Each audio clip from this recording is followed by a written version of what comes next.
25 December সবার ফার্স্টে আমি সকাল সকাল ঘুম থেকে উঠে পড়েছি। উঠেই সবার ফার্স্টে বিছনার চাদরটা চেঞ্জ করে নিলাম, কারণ অনেক দিন ধরে করব করে করা হচ্ছে না। তারপর ব্রাশ করে আমি চলে গেলাম রান্নাঘরের দিকে। কী রান্না করব ভাবতে ভাবতে দেখলাম জিৎ চিকেন নিয়ে চলে আসলো।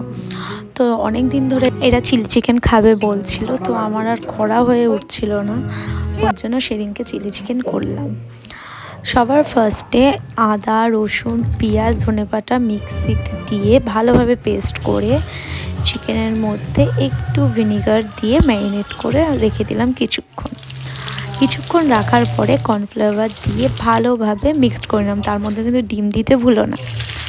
তারপরে ওটা পকোড়া ভেজে নিয়ে রিফাইন তেলের মধ্যে রসুন কুচি দিয়ে পেঁয়াজ, ক্যাপসিকাম সব দিয়ে একটুখানি সতে টাইপস করে নিলাম।